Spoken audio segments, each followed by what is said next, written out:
जय श्री राधे। जय श्री कृष्ण भक्तों। फाल्गुन मास शुक्ल पक्ष आंवल की एकादशी व्रत कथा।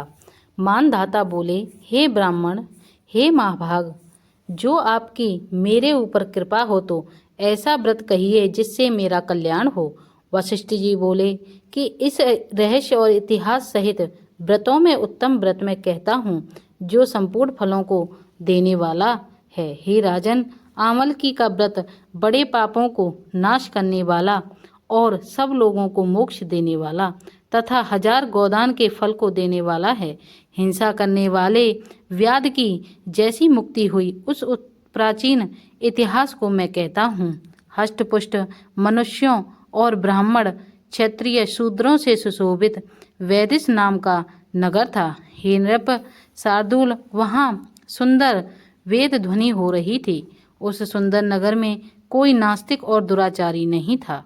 वहाँ चंद्रवंशी पाशाविंदुक राजा के वंश में पैदा हुआ धर्मात्मा सत्यवादी चत्ररथ नामक प्रसिद्ध राजा था। वह राजा 10 हाथियों के समान बलवान, धनी तथा शस्त्र शास्त्रों को जानने वाला था। उसके राज्य में निर्धन और लोभी दिखाई न देते था। दोनों पक्ष की एकादशी को मनुष्य भोजन नहीं करते थे, सब धर्मों को छोड़कर भगवान की भक्ति करते थे। हे राजसत्तम, इस प्रकार भगवान की भक्ति करते हुए मनुष्यों को सुखपूर्वक बहुत वर्ष बीत गई। कुछ समय बीतने पर फाल्गुन शुक्ल पक्ष की द्वादशी युक्त एकादशी प्राप्त हुई। हे विभो, हे नृप, उस एकादशी को बालक बूढ़े सबने मिलकर नियम और उपवास किया। राजा इस व्रत को विशेष फलदायक समझकर नदी में स्नान करके प्रजा के साथ मंदिर में गई। राजा ने जल से भरा हुआ कलश स्थापित करके उसे छत्री, उपाना, पंचरत्न और सुंदर गंध से सुशोभित किया।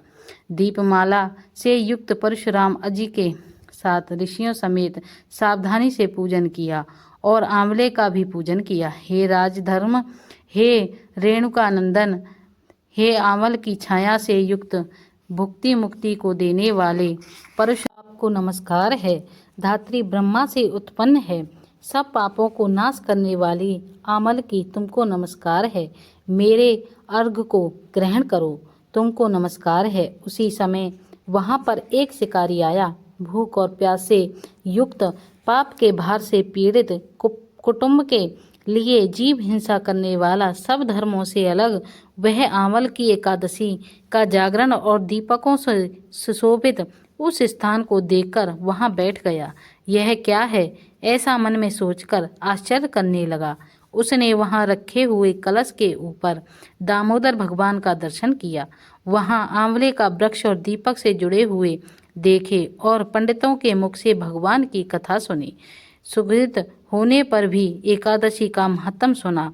विस्मय युक्त होकर रात में जागरण किया। फिर प्रातःकाल सब मनुष्य नगर में गए। उस शिकारी ने भी घर पर आकर प्रसन्नता से भोजन किया। फिर बहुत काल के अनंतर व्याध की मृत्यु हो गई।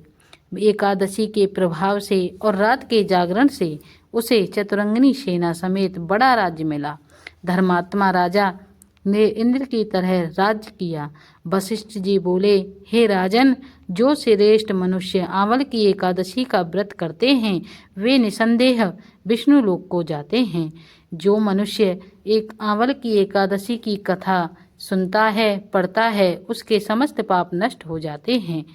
इस दिन आंवले के पेड़ के नीचे कलश स्थापित करके धूप, दीप, नैवेद्य, पंचरत्न आदि से परशुराम भगवान की पूजा की जाती है। इस दिन आंवले का सागर लेना चाहिए। जय श्री राधे। जय श्री कृष्ण।